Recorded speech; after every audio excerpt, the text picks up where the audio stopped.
Oke, assalamualaikum warahmatullahi wabarakatuh. Selamat siang semuanya. Jadi untuk hari ini kita akan pada minggu ke-7, enggak, kita akan membahas tentang apa itu tentang logika predikat. Nah, logika predikat yang seperti kalian ketahui, ya, ini ada perbedaan dengan logika proposisi sebelumnya, ya. Jadi pada logika proposisi, ini sebuah proposisi itu dianggap sebagai entitas tunggal, ya. Jadi bukan sebagai double entity atau dia hanya juga sebagai single entity, ya. Nah, sedangkan pada logika predikat, ya, ini proposisi ini dibedakan menjadi dua. Yang pertama objek dan keterangan, ya, atau argumen dan predikat. Nah, logika predikat sendiri, ya, ini digunakan untuk mempresentasikan hal-hal yang tidak dapat direpresentasikan, ya, dengan menggunakan logika proposisi, ya. Jadi misalkan seperti ini, ya. Nah, untuk sintak penulisan proposisi dalam logika predikat itu seperti P dalam kurung A1, A2 sampai AN, ya, sampai A seterusnya, A terakhir. Nah, di mana P ini adalah predikat, sedangkan A ini adalah argumen. Nah, argumen biasa berupa variabel maupun konstanta, ya. Nah, contohnya seperti ini, ya. Misalkan diberikan premis berikut. Nah, Hariski ini adalah seorang pria, ya. Ari adalah seorang pria dan Pradana sendiri adalah seorang pria. Nah, dalam logika proposisi sebelumnya ini dituliskan sebagai X, Y, Z. Namun di logika predikat ini cukup dituliskan sebagai P dalam kurung X, ya. Nah, kenapa begitu? Karena jika argumen yang ditulis dalam huruf kecil, ya, maka argumen tersebut adalah variabel. Nah, bisa diubah nilainya. Nah, sedangkan jika argumen ditulis dalam huruf besar, maka argumen tersebut adalah konstan. Nah, jadi konstan ini nilainya itu tidak bisa diubah. Nah, untuk operatornya pada logika predikat, ya, ini bisa selain operator klasik yang terdapat pada logika proposisi, nah terdapat juga tambahan, ya. Nah, operator tambahan atau biasa disebut qualifier. Nah, ada dua di sini, ada huruf A terbalik, ya. Nah, itu A terbalik itu biasanya identitasnya dengan semua atau setiap atau seluruh, ya, mewakilkannya. Nah, sedangkan E terbalik juga, tapi E terbaliknya bukan E terbalik ke bawah, ya, tapi ngadep ke kiri, ya, ngadep ke kiri. Nah, ini merepresentasikan itu beberapa atau terdapat atau ada. Nah, jadi misalkan pernyataan yang seperti yang tadi, ya, misalkan Budi adalah seorang mahasiswa, maka notasi logika predikatnya adalah M dalam kurung B. Nah, B kenapa besar? Karena adalah konstan tadi, ya. Nah, sedangkan T, Budi masuk jurusan TI. Nah, ini udah pasti, ya kan. Nilainya adalah konstan, maka di situ adalah T juga ada B. Nah, Budi, nah, seperti itu, ya. Nah, jadi setiap mahasiswa TI, nah, coba kalian lihat, setiap mahasiswa TI pasti mahasiswa komputer. Nah, ini bisa dirubah nilai variabelnya, berarti ini tidak ada konstan, ya. Jadi semua tadi semua atau setiap A terbalik, ya. Jadi penulisan notasinya adalah A terbalik X, ya, di mana X ini adalah mahasiswa, ya. Nah, T-nya ini adalah bisa jadi komputer atau TI, ya. Nah, ini menjadi K X, ya. Nah, sedangkan kalkulus misalkan di sini, ya. Nah, kalkulus adalah mata kuliah sulit, di mana K ini adalah huruf besar, artinya adalah nilai konstan, ya. Jadi itu kita variabelnya sebut saja untuk kalkulusnya adalah H, ya, seperti itu. Nah, jadi setiap mahasiswa komputer pasti suka atau benci kalkulus. Nah, maka notasinya bisa kalian lihat di layar Anda, ya. Nah, maka sampai yang pernyataan terakhir itu adalah Budi tidak pernah hadir dalam perkuliahan kalkulus.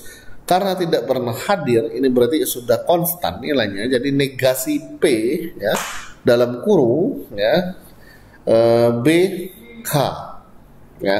Jadi Budi tidak pernah hadir. Anggap saja P itu adalah variabel kehadiran, ya, atau presence, ya, atau absence, ya. Jadi B ini adalah inisialnya dengan Budi tadi, ya. K adalah kalkulus. Jadi bacanya seperti itu ya. Kalau untuk penulisannya negasi P dalam kurung BK. Nah, kalau bacanya adalah Budi, ya B dulu disebut tidak pernah hadir, ya karena negasi adalah lawan dari nilai positif ya. Jadi negatif ya. Jadi tidak pernah. Jadi karena hadir, P anggap saja adalah variabel untuk kehadiran dalam perkalian kalkulus. Nah, sejauh ini dipahami ya untuk logika predikat. Kalau ya, kita lanjut ke klausa konversi. Nah, untuk klausa konversi ini algoritmanya yang pertama, kita hilangkan dulu implikasi dan ekuivalensinya. Nah, jadi misalkan implikasinya adalah X implikasi Y, maka kita hilangkan menjadi negasi X atau Y. Nah, ini bisa kalian pelajari pada minggu kemarin lah ya. Bagaimana cara menghilangkan konversi implikasi, biimplikasi, ya, ekuivalensi dan sebagainya ya. Nah, langkah kedua atau algoritma kedua selanjutnya itu adalah kurangi lingkup semua negasi. Jadi kita menghilangkan lingkup-lingkup yang ada negasinya. Tadi di situ ada negasi dalam kurung negasi X, maka kita rubah menjadi adalah X saja, ya. Karena negasi kita mau negasi itu kita hilangkan atau bisa jadi menjadi positif. Nah, oke.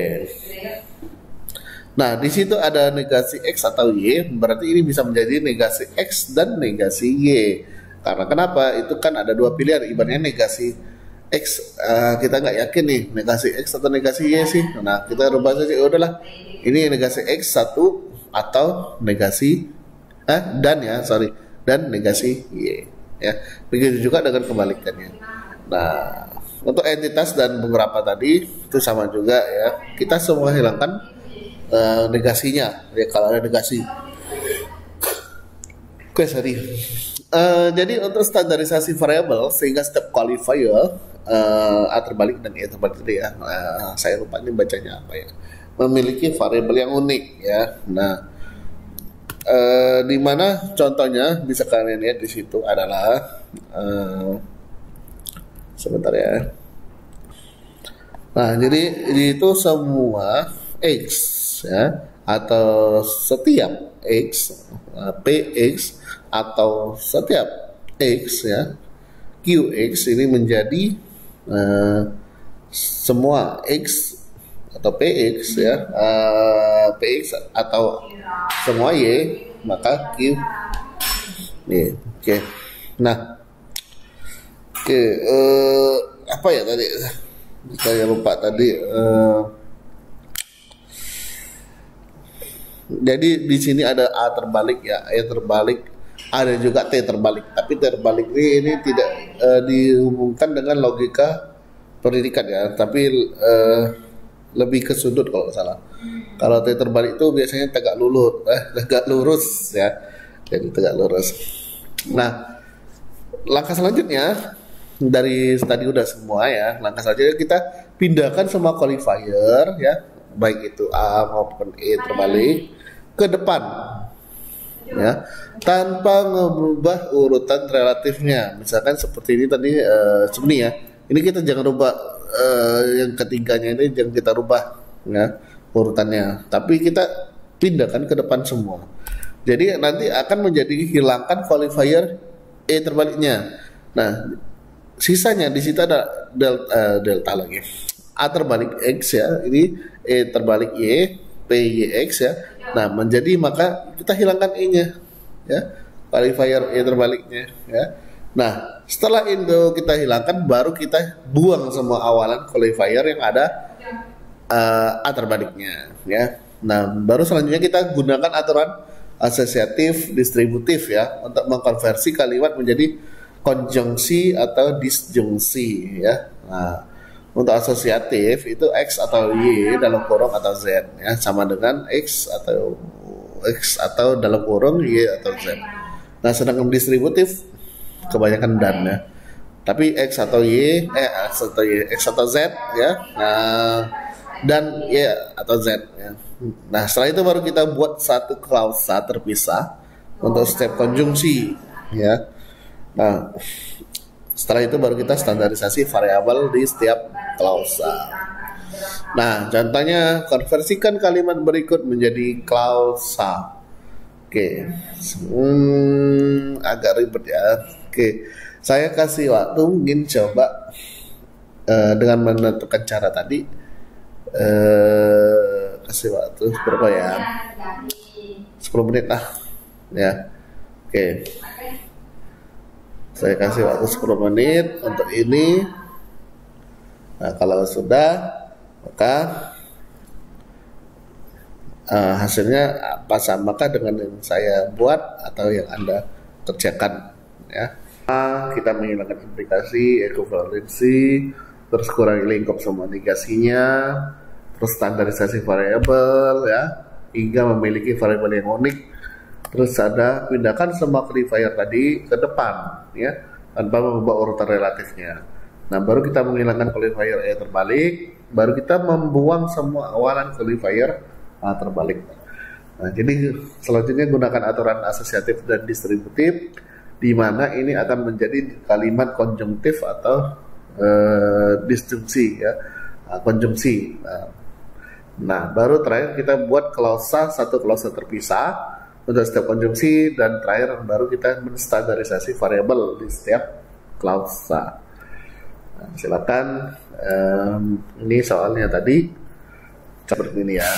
Karena tadi soalnya ada, kita lihat ternyata ada implikasi, berarti kita hilangkan implikasi. Nah, setelah kita hilangkan implikasi, negasinya pun kita kurangi, ya. Nah, baru kita memindahkan posisi qualifier ini ke depan semuanya, ya. Dan terus baru membuang awalan A terbalik, baru kita menggunakan hukum asosiatif. Nah, hukum asosiatif kan sudah kita belajar, ya. Nah, baru selesai, ya. Jadi akhirnya dapatnya seperti ini. Nah, untuk selanjutnya kita akan bahas itu apa namanya algoritma resolusi, ya. Nah, bukan resolusi tahun 2021, bukan, ya. Tapi nanti bisa jadi juga sih untuk menebak resolusi 2021 Anda itu seperti apa, nanti kita menggunakan algoritma resolusi, ya. Nah, jadi misalkan diberikan proposisi atau kesimpulan P, ya, dan beberapa aksioma atau basis pengetahuan awalnya adalah F, maka di langkah pertama itu kita konversi dulu semua F itu ke klausa, ya. Nah, di mana nanti klausa itu akan kita negasikan P-nya dan konversikan hasil negasi tersebut ke bentuk klausa. Nah, jadi baru kita nambahkan ke himpunan klausa yang telah ada sebelumnya. Nah, baru kita kerjakan hingga terjadi kontradiksi, ya, atau proses yang tidak mengalami kemajuan, ya. Jadi kita akan menseleksi, yang pertama itu adalah seleksi dua klausa dulu, ya. Baru kita substitusi variabelnya dengan konstanta yang sesuai. Baru kita bandingkan secara sama-sama. Jika ada pasangan literal L dan negasi L, ya, ini hilangkan dari hasil perbandingan. Nah, jika hasil perbandingannya berupa klausa kosong, maka ditemukan kontradiksi. Artinya di sini adalah kesimpulannya adalah P-nya benar. Nah, jika tidak ada, ya, maka tambahkan himpunan klausa yang telah ada, ya. Nah, contohnya bisa kalian lihat di layar, ya, di mana diketahui basis pengetahuan sebagai berikut, ya. Ini sudah berbentuk klausa, ya. Ada MA, EA, dan seterusnya, ya. Nah, ini bisa kalian ulang-ulangi lagi videonya untuk kalau pelajaran ini, ya. Nah, jika diberikan kesimpulan B, A, K, ya, apakah kesimpulan tersebut benar? Tapi bacanya terbalik, ya. A adalah A hadir pada, misalkan B apa ya? Anggap saja B itu kayak tadi, ya, kayak kalimat, ya. B itu adalah hadir misalkan, ya. A itu adalah Amir misalkan, ya. Jadi Amir hadir pada mata kuliah kalkulus, ya. Jadi penulisannya adalah B dalam kurung A, K. Nah, apakah kesimpulan tersebut benar misalkan, ya. Nah, kita lihat dengan basis pengetahuan yang sudah ada sebelumnya. Maka langkah-langkahnya adalah pertama, resolusinya dulu, ya. Ini kan bukan resolusi. Nah, coba Anda lihat di apa namanya nih? Pohon hierarki itu ada notasi ini, artinya substitusi X, ya, dengan A gede, ya. Jadi kita akan mengganti substitusi A-nya tadi ya, X-nya kita akan jadi A gede. Nah, di mana negasi TX ini atau S atau XK atau B XK ini menjadi suatu variabel baru ya, karena kita sudah mengganti X tadi ya menjadi A.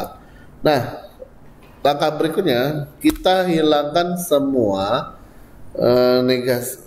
Jadi di sini ada di layar Anda itu ada pohon hierarki ya.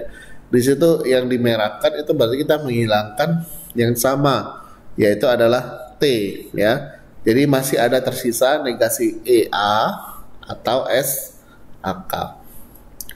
Nah, kita lihat dulu untuk yang resolusinya ada yang E ya, ada ternyata Pak. Nah, yaudah. Jadi pasangannya di sini masih tinggal adalah SAK. Nah, kita lihat SAK juga di resolusinya ada nggak? Ada yang mana? Misalkan. Nah, kita di sini mengganti lagi ya. Jadi nilai X itu ke A dan Y itu adalah ke K ya. Nah, kita baru hilangkan nilai yang sama tadi. Oh, jadi masih tersisa adalah di situ negasi MA ya enggak? Karena kita notasinya kita sudah hilangkan ya X-nya tadi, kita menjadi A ya. Nah, jadi negasi MA atau negasi HK atau PAK. Nah, kita dapatkan notasi itu ya. Kelas. Nah, ada nggak yang sama lagi dengan resolusi awal yang tadi? Ada Pak. M. Kalau udah kita hilangkan M-nya, MA-nya ya. Oke, kita hilangkan. Jadi masih sisa tinggal minus. Nah, minus lagi negasi HK ya atau PAK. Kita lihat lagi, ada nggak yang sama nih? Ada Pak, hanya Pak. Oke, kita hilangkan. Masih jadi tersisa adalah PAK. Nah, pertanyaan tadi yang di awal, ya, ada lagi nggak PAK-nya? Ada Pak di resolusi. Nah, di situ baru kita negasikan PAK, hilangkan ya yang sama tadi. Nah, maka di sini adalah hasilnya apa cara baca E itu? Apa ya? Bukan E terbalik sih, E kecil, E minor ya, nggak salah. Kalau konstanta beda. Kalau konstanta E-nya E besar ya. Nah, empty lah pokoknya. Oke, jadi di sini karena sudah terdapat klausa kosong atau kontradiksi ya. Nah, maka dapat dikatakan bahwa kesimpulan BAK itu adalah benar. Ya, begitu benar. Nah, sejauh ini jelas ya. Kalau mau diulang-ulang lagi nanti silakan lihat videonya di rewind, di pause ya, atau di forward. Silakan dipelajari. Nah, itu saja untuk materi pertemuan minggu ke-7 pada mata kuliah kecerdasan tiruan ya. Nanti kalau ada pertanyaan, oh iya nanti ada kuis atau ada apa-apa nanti saya limpahkan ke dalam Google Classroom ya. Nah, kalau ada pertanyaan silakan di WhatsApp atau di Google Classroom itu sendiri. Oke, absensi juga jangan lupa di Google Classroom. Oke, itu saja yang dapat saya sampaikan pada minggu ini, minggu ke-7 tentang logika predikat. Oke, dalam mata kuliah kecerdasan tiruan. Oke, wabillahi taufiq wal hidayah. Wassalamualaikum warahmatullahi wabarakatuh. Selamat siang semuanya dan terima kasih telah melihat atau menyaksikan video ini. Jangan lupa like, subscribe ya. Apalagi? Iya dah komen ya. Oke, terima kasih. Bye.